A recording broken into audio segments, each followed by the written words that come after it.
Alright guys, welcome back to Gilly's Gun. So today I'm out doing something different. You can probably hear the wind in the background. It's been blowing really hard and I haven't had a chance to make any videos because it's just been too windy and I don't have any good microphones, so the sound quality you wouldn't appreciate it. But today I'm down in the woods here and it's mushroom season in northwest Missouri.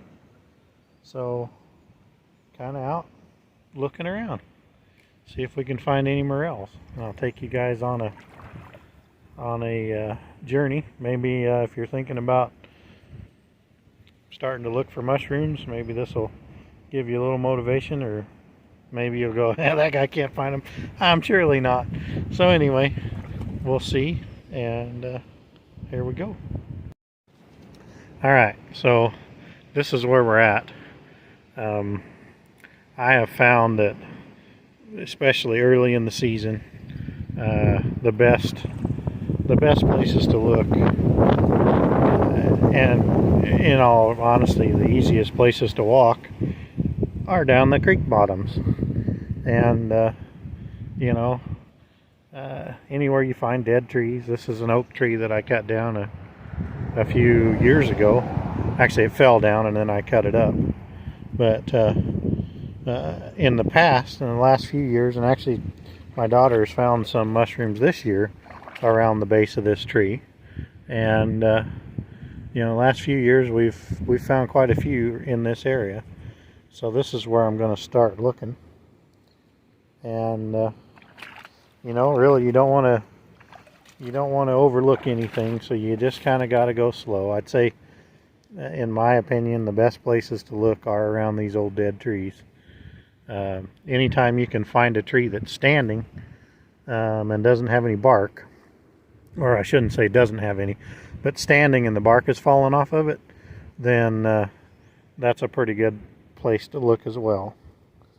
So if you're in the creek bottom, you can just kind of meander along here and look in, well, just in this area. I mean, right here, there's our first one.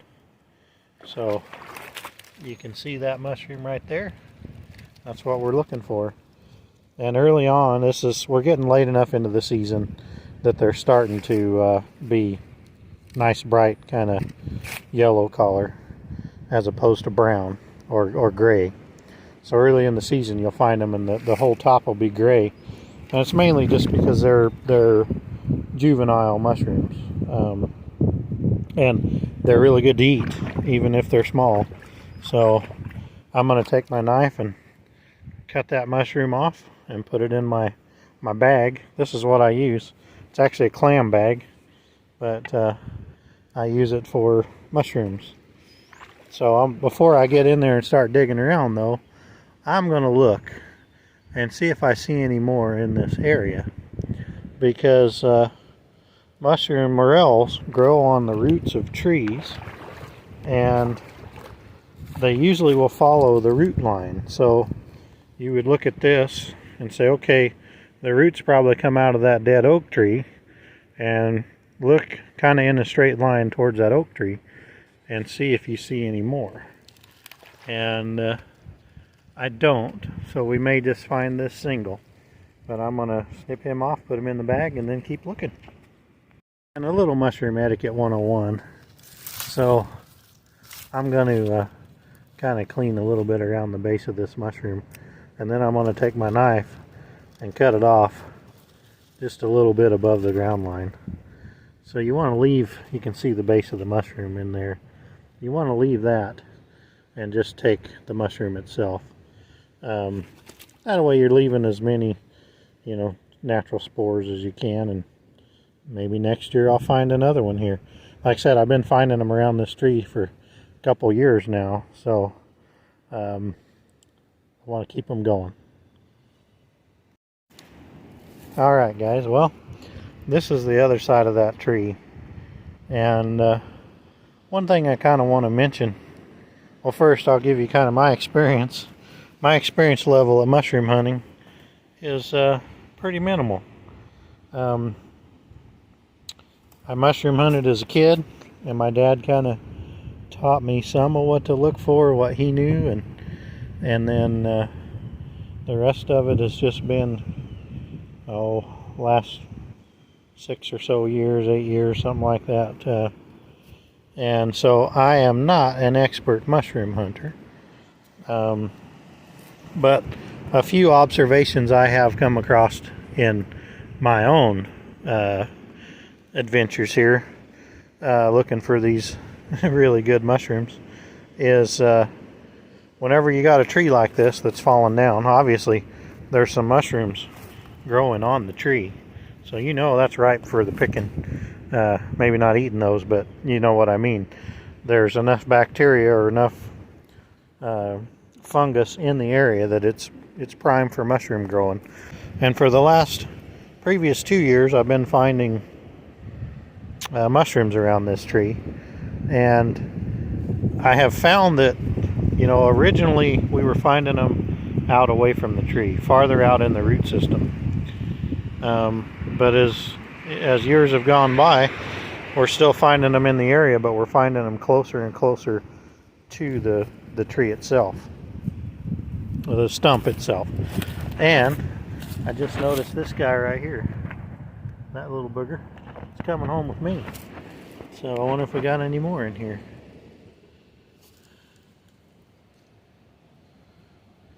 You guys will probably watch this video back and go, man, how'd he miss that one? Because I'm sure I'm missing some.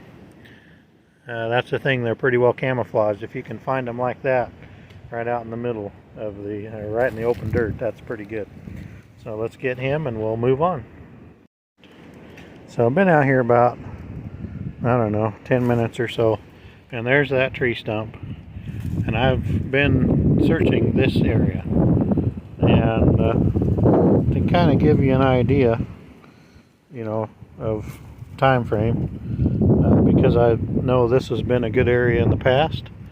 I spend time searching this, but you kind of want to walk in looking all around, and then turn around and walk out looking all around, because about half the time you'll find something when you turn around and look the other direction. So it's a good idea to go in and out and take your time. One thing, since this is a gun channel, today I got my 21A in my pocket. This is what I call utility carry. This is a perfect example. You're out in the woods doing something. I'm not worried about running into any critters that are, overly large, that a 22 wouldn't handle. So I think what I'm doing with this little pistol, that's, like I said, I call it utility carry, I think it's perfect. So I'm going to get in here. This looks like it's a red right there. I don't know if you can see that right there. And I'm going to get in there and look. Maybe it's just a leaf, but anyhow, some of the reds are edible. We'll look at it and just see. So that is a red.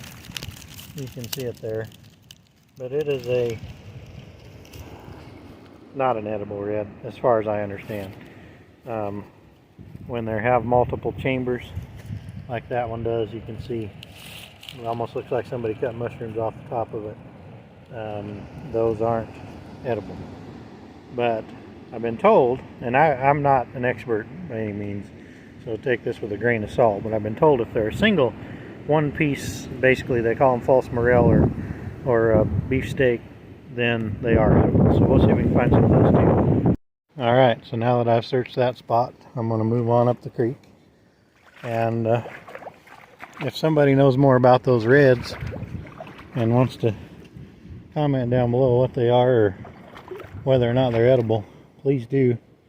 I stick with what I'm comfortable with and what I know is good. But,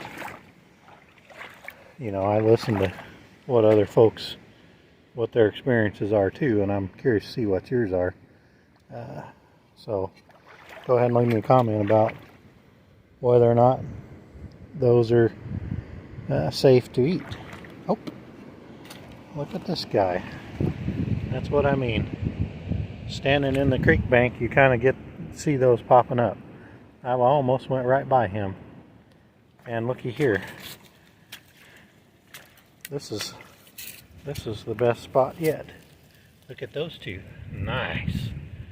So I'm going to spend some time looking around this tree and see if I can find any more. So just as I shut the camera off, I look down and there's another one. So this is looking really promising. A lot of times you'll find multiples, like I said before, kind of running in lines away from that tree. And this one looks pretty good. Wonder if there's any more in this area running with this guy. So you can see this one's been up a little bit. You can kind of see how it's a little light brown at the top, you know, or kind of red. That's just because it's getting older.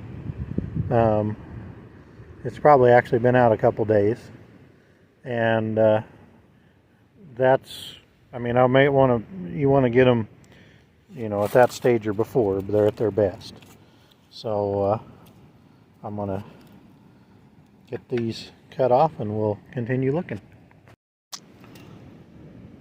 Alright guys, so now I'm just gonna walk along this creek bank. I didn't find any more around that tree, so I'm gonna walk along the creek bank and look around. Now most of the time people will, you know, tell you to, yeah, walk the creek banks, and that's your best bet. And I won't. I think for a novice, that is by far good advice. And I say that because the vegetation on these creek banks is not overlaying the bank where you can't see underneath it. And the mushrooms will kind of grow up and out trying to get light or whatever they're trying to get, but they will stand up and stand out on these creek banks. So people have better luck finding them whenever you're on a side slope like this, as opposed to just looking down. Now later in the season, whenever you're getting, you know, the giants popping up, why, they're a lot easier to see on the flat ground. But depending on, I say later in the season, there's actually a lot more involved to it than that. You have to have moisture and the right amount of moisture, and temperatures have to be right. Your soil temperature needs to be somewhere around 50 degrees. But kind of a good judge of that, I don't have a soil thermometer or any kind of thermometer to check that, and I believe that's 6 inches below the surface is where they want to measure your 50 degrees. But because I don't have a thermometer, I look for other mushrooms to be growing, because if they're growing, chances are your soil temperature is where it needs to be for the morels to pop. So we'll just keep walking along this creek, and this is on my property, so I'm not trespassing. One thing, if you're new to mushroom hunting, one thing to be aware of is a lot of folks get really finicky about somebody looking for mushrooms on their property, because they don't want everybody and their brother coming out and trying to find mushrooms. Well, as soon as they hear about, man, look what I found over on Joe Bob's place, then you got everybody coming out. So that's, you know, be respectful if you are going on someone else's property. But I'm on my own, so no worries. If I get ran off, it's just going to be by my wife.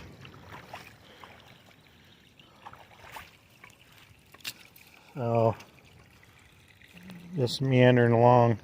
One thing to mention, so you carry these or most people like to carry them in a net bag, so that the spores supposedly fall out as you're traversing your hunt here, and you're leaving that in the woods.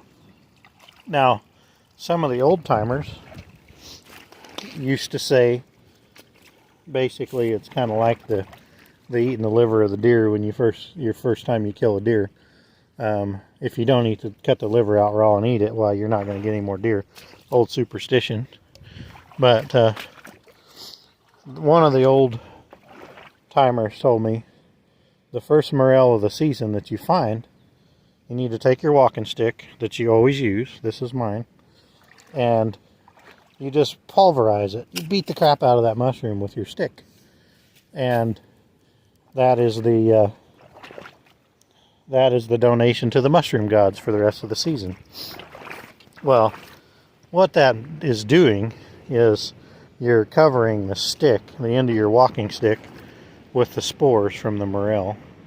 And as you walk and you're prodding your way along, you're actually depositing those spores into the ground for the next year, for future years. So that's not bad advice. It's probably better than carrying them in a mesh bag. But I'm stingy, and I just try to leave the base of the mushroom in the ground. So somebody will probably tell me the spores aren't on the base, and they're probably right. But I'm consistently finding them in areas where we found them in the past, so I think we're doing something right. On we go. Alright guys, well, I've been hiking for ways here. Couple 100 yards. Probably took me half hour to go that far because I'm looking. And I haven't found much. But I just happened to look down, and you can see that guy kind of blends in there. Just you know, take your time. I just about stepped on that, and I don't see any more else in the area. Any others, I should say, in the area. So I'm going to trim him, and we'll continue our walk.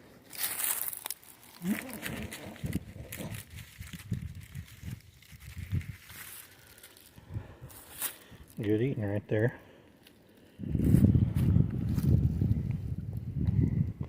So, one thing I didn't mention is get yourself a walking stick. Trailblazer walking sticks. I don't know where this one was given to me by my kids as I believe a Father's Day present. But a good stick is well worth your trouble. I don't know what it costs, but whatever it was, I've got my use out of it. So I really appreciate the girls buying me that, and we all use it. So I try to get Emily to come out here with me when we're mushroom hunting, because she's got young eyes, and I think she picks up on mushrooms a little easier than I do. But one other trick that I have noticed helps me is to get my eyes adjusted to looking for them. Once I find the first mushroom and I find a spot, I'll stop and kind of look at my bag, and maybe you count your mushrooms, but you're kind of training your eyes to see that. You know, to seek out that kind of textured profile amongst all these leaves. So it helps me, maybe it'll help you. Onward we go. Well, I'm back in the creek bottom here. I walked up and kind of looked around that area. I've got some dead trees up there, and there's kind of spring up there that the ground's always wet. And every year I think that should be a good spot. And I found false morels there, but I've yet to find a morel in that area. But I haven't lost hope. I will keep looking. Every year I'll come back a couple times and search that area. But you know, one thing I didn't mention earlier is, you know, I'm wearing rubber boots, muck boots, and that's, I mean, you don't have to, but I don't like walking in leather boots or tennis shoes or something like that through the creek. But if it was hot summertime, I guess that's probably how I'd hunt them. But one thing I do, and you know, everybody should protect themselves from ticks and biting bugs, and well, you can use off and whatever other kind of bug spray you can find. But I don't like putting that stuff on my skin, so I use Sawyer's. And Sawyer's you can buy at Walmart in a spray bottle or in a aerosol can. And it is, well, you put it on your clothes. You don't put it on your skin. And I don't mind that so much, but I can say it does work. I still get a tick occasionally. I'll probably have one or two on me after doing this hike. But they're not happy when they're on you. They're usually trying to get off because they don't like that stuff. And the other thing that I've found is I take garlic pills, aged garlic. It's good for your heart and your immune system. And one thing side note, Dr. John here, I've found that ticks don't like me when I'm taking garlic. Fact of the matter is, I think I've only had one bite in the last 4 years since I started taking that. And I mean, I'll find them crawling on my skin occasionally, walking through the tall grass or out with the dogs. But they don't bite me. They're trying to get off.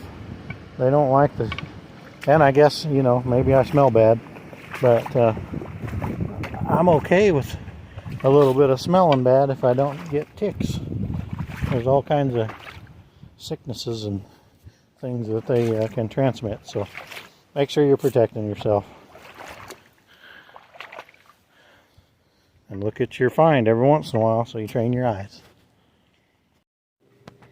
Alright, so this is what I found today. We found 10 morels, and I basically quarter them. Cut them in half and then cut the halves in half on the bigger ones, and the smaller ones just do them in half. Now I'll soak them in salt water, which a lot of people say not to do that, but that's what I do. A little bit of salt, a couple teaspoons in a quart of water, and soak them for a while, and then a couple hours, and then we'll eat them at dinner time. But that was today's. We found some more the other day. There's a couple more, so I just put a little salt water in this bowl and put the mushrooms in, and then take a saucer and set on top of them, hold them underwater, and that's how we get them ready to cook. Hey everybody, thanks for watching. This video's, well, I forgot I filmed it, and so I was going through my phone and went, I should probably post that. It was about a month ago, and you know, we're well out of mushroom season here, but maybe you're thinking about trying next year, or hopefully this will help. One thing I didn't mention is we found about 75 or 80 nice mushrooms this year, and we probably ate half of them, and then the other half slice up, and I'll bread them with some flour and a little bit of pepper and salt, and then lay them out on wax paper on a cookie sheet and freeze them. And then you put them in a freezer bag, and when you want to cook them, you just pull them out and throw them in your pan of bacon grease. I don't know what you use. I use bacon grease. So anyhow, hopefully that helps. Maybe you learned something on this. Feel free to drop a comment and tell me what I'm doing wrong, because I'm no ninja shroomer. If you guys are familiar with who he is. So anyway, thanks for watching. This something different, and I'll hopefully get up some more normal content to come. See you later.